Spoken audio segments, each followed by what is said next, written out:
how have things been going as far as your back? I remember you had some back trouble that was getting in the way of your work. I do, yeah. It's been going on for a while. Just I've worked in the operating room for many years, and I went to Tufts Medical School here in Massachusetts. I went to Boston University School of Medicine for residency in family medicine. And I practiced family medicine like your old traditional general practitioner or primary care doctor here in the suburbs of Boston. And I was faced with an onslaught of patients. I mean, primary care doctors are in short supply these days. And my patients that I would see, are trying everything they can to get better, as they should. And I can only, at the time, I could only offer them the choices that I'd learned about.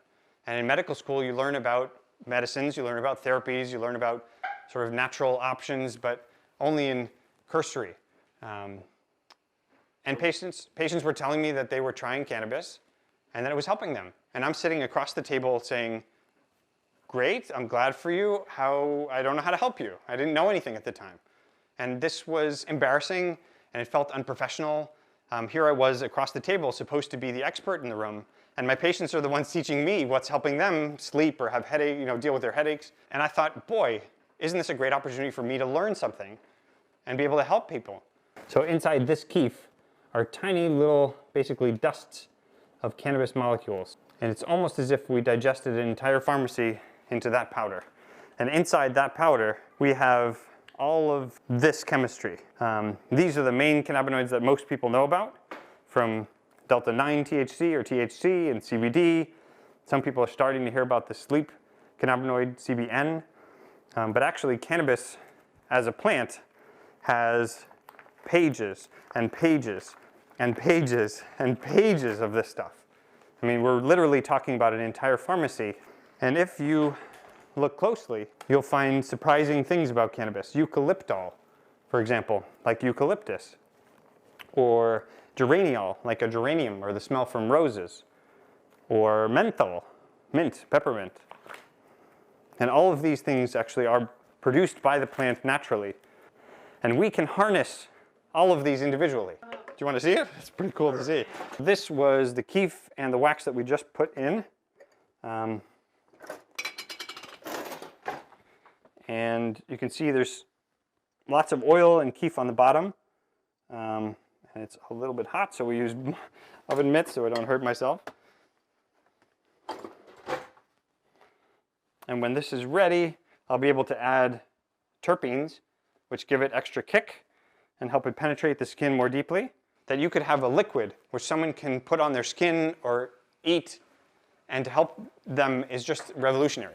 After going through about 2 years and about losing 90 pounds, I ended up getting an endoscopy, colonoscopy, blood work, the whole shebang, and I was diagnosed with Crohn's. But then I started doing the tincture or the oil, and I actually have a couple friends who make that, and so they would send me a bottle of the THC, a bottle of the CBD, and it did wonders. And I never tried to do Humira, I never tried to do steroids again. I've just solely relied on cannabis, and I'm up 50 pounds, I can eat, I have an appetite, so things have gone back to normal GI-wise.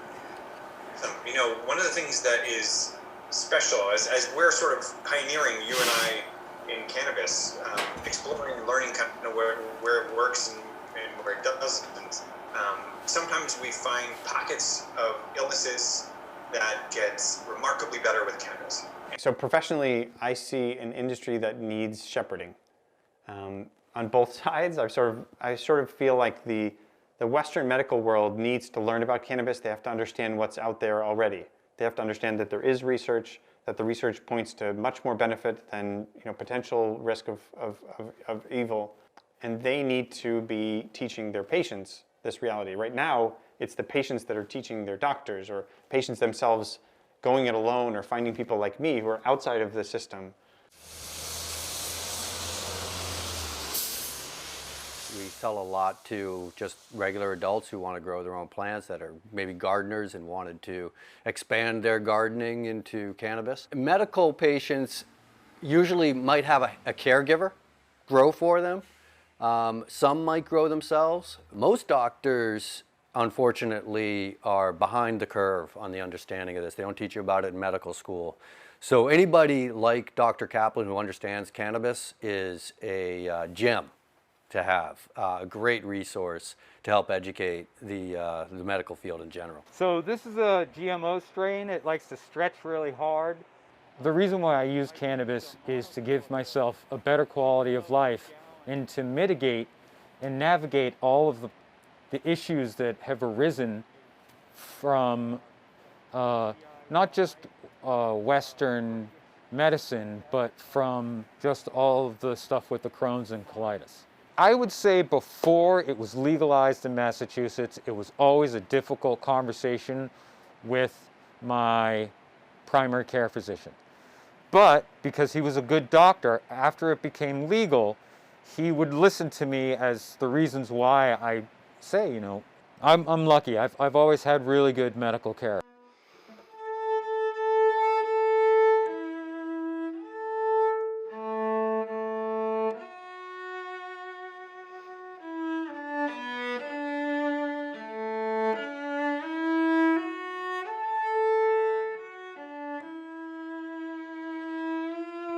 You know, music can be very solitary, where you're playing alone and you can play your emotions out into the instrument.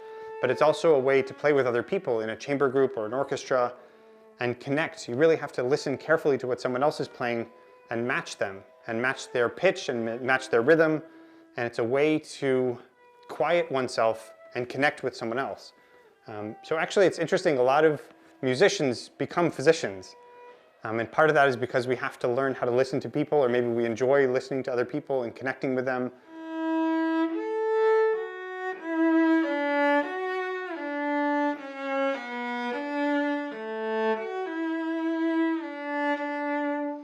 Welcome to my life.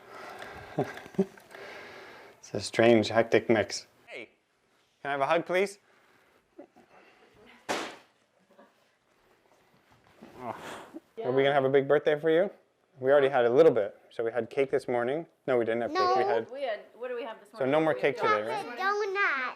Donut. I'm a pediatric nurse practitioner. I'd say in pediatrics, I mainly encounter resistance. I think there's a lot of knowledge out there that people don't know about. And I think there's a lot of research about the pediatric brain and the concerns for what cannabis can do to that, or the effects that it could have on it, and it's mainly negative. I find that people don't really study the positive effects that you could get, especially for these kids who have ADHD or epilepsy or other behavioral concerns. I think it just needs to be discussed more in the pediatric community. 1, 2, ready, go.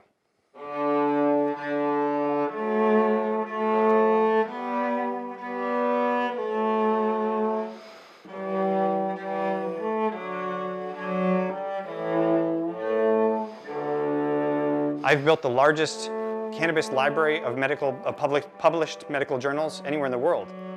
And I put it on a Google Drive that everybody else in the world who wants to read can follow along. They can read the material same like I'm reading. And I started to tease out, okay, what kinds of things do we know about THC? And I would write it down. And what kinds of things are we learning about CBC?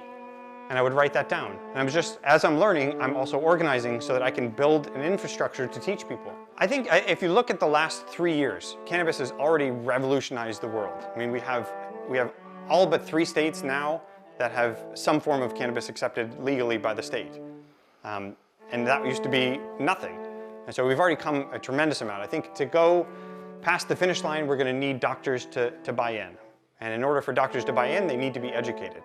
So one of the things that I tried to do was not confront them as a pom-pom cheerleader that cannabis is all great, because it's not all great. It's a tool in a toolbox. There are many other things that work for people.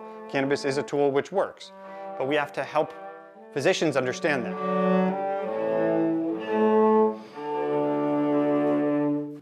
That was perfect. Wow. You're doing really well. I'm so impressed, sweetie. There's nothing to tell you to do differently. You did it perfectly. Wow. You want to try it again? That was, no? You done? Okay.